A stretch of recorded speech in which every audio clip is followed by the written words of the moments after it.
গেটৰ আগত স্বাগতম দৰা ঘৰৰ ল'ৰা বৰক কোনে কৈছে নিমন্ত্ৰণ। অসমীয়া লোকসংগীতক জীয়াই ৰাখিবলৈ সত্ৰনগৰী বৰপেটাৰ ৮৬ বছৰীয়া কণিকা দাসৰ নিৰলস প্ৰয়াস।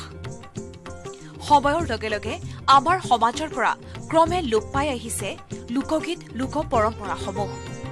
আধুনিকতাৰ ধামখুমীয়াৰ মাজতো অসমীয়া লোক সমাজত পৰম্পৰাগতভাৱে চলি অহা আইনাম, বিয়ানাম, নিচুকনি গীত আদি বিভিন্ন ধৰণৰ লোকসংগীতৰ সংৰক্ষণ আৰু প্ৰচাৰ প্ৰসাৰৰ বাবে বিগত ৭টা দশক ধৰি অক্লান্তভাৱে প্ৰয়াস চলাই আহিছে বৰপেটাৰ বৃন্দাবন হাতীৰ বাসিন্দা ৮৬ বছৰীয়া কণিকা দাসে। আমেৰিকা এছিয়া কইনাৰে বয়সটো শ্বিলঙৰে খাচীয়া, কইনাৰে বয়সটো শ্বিলঙৰে খাচীয়া। ৰাম লক্ষ্মণ আহোন চাৰি ভাই অখেল হৈলন্ত আইনালো দশৰথ ৰাজাই আজ্ঞা দি পঠৈছে জোৰণ পিন্ধবাকে যাই নালো। কণিকা দাসে ১৫-১৬ বছৰ বয়সৰ পৰাই লোকগীতৰ চৰ্চা আৰম্ভ কৰিছিল। কণিকা দাসে তেওঁৰ মাতৃ আৰু বৌৱেকৰ মুখত সৰুৰে পৰাই বৰপেটাৰ লোক সমাজত প্ৰচলিত লোকগীতবোৰ শুনি শুনি সেইবোৰৰ চৰ্চা আৰম্ভ কৰিছিল। কণিকা দাসে মাতৃ আৰু বৌৱেকৰ প্ৰেৰণাত লাহে লাহে গীতবোৰ গাবলৈ শিকে আৰু বিভিন্ন অনুষ্ঠানত পৰিৱেশন কৰিবলৈ লয়। তেওঁৰ মেধা আৰু সাধনাৰ ফলস্বৰূপে তেওঁ বহুতো পুৰস্কাৰ আৰু সন্মান লাভ কৰিবলৈও সক্ষম হৈছে। ৮৬ বছৰ বয়সীয়া আইতাগৰাকী পৰম্পৰাগত অসমীয়া লোক সমাজত প্ৰচলিত বিয়া গীতসমূহৰ যেন এক অক্ষয় ভাণ্ডাৰ। বিয়াত প্ৰচলিত পানী তোলা গীত, দৰা আদৰি অনা গীত, খিচা গীত আদিৰ লগতে তোলনি বিয়াৰ গীত, আইনাম, ধাইনাম আদি আজিও সলসলীয়াকৈ গাব পাৰে আইতাগৰাকীয়ে।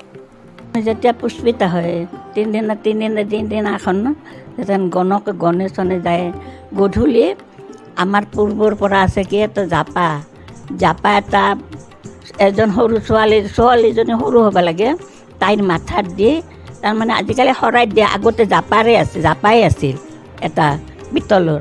সেই জাপাটো মাথাত লৈ আমাৰ আয়তীবিলাকে ৰাস্তাই দি গীত গাই মামেকহঁতৰ ঘৰত সেই জাপাটো থ'ব লাগিছে। তেতিয়া আমি আৰু ৰাস্তাই ৰাস্তাই গীত গাইছিলোঁ। জাপা জৰি শ্ৰী হৰি যায় ৰংগ কৰি আলি আলি যায় গাজি মনে ৰংগ কৰি বৰপেটাৰ ভকতৰ মেৰে মেৰে ঘৰ জাপাত কৰি গাজি আনছো নাং ধনেশ্বৰ। এই বয়সতো তেওঁৰ প্ৰখৰ স্মৃতিশক্তি আৰু সুমধুৰ কণ্ঠস্বৰে আজিও শ্ৰোতাক মন্ত্ৰমুগ্ধ কৰি তোলে। আইতাগৰাকীৰ এনে দক্ষতাই অসমীয়া লোক সংস্কৃতিৰ প্ৰতি থকা তেওঁৰ অগাধ ভালপোৱাকে প্ৰতিফলিত কৰে। কণিকা দাসে বছৰ বছৰ ধৰি সংগ্ৰহ কৰা পৰম্পৰাগত গীতবোৰ সংৰক্ষণৰ বাবে ২০২৩ চনত তাহানিৰ বৰপেটীয়া বিয়া গীত নামৰ এখন গ্ৰন্থ প্ৰকাশ কৰিছে। এই গ্ৰন্থখনৰ জৰিয়তে তেওঁ নতুন প্ৰজন্মৰ ল'ৰা ছোৱালীবোৰক সেই গীতবোৰৰ সৈতে পৰিচিত হ'ব পৰাকৈ এক গুৰুত্বপূৰ্ণ অৱদান আগবঢ়াইছে।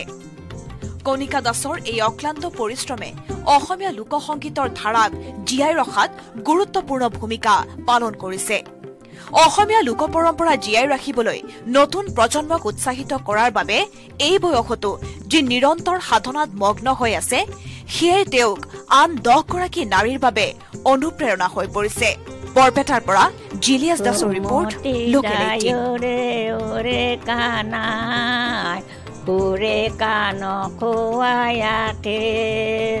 সকল শিশুৰে কাণ খাই খাই আখয় তোমাৰ পাকে।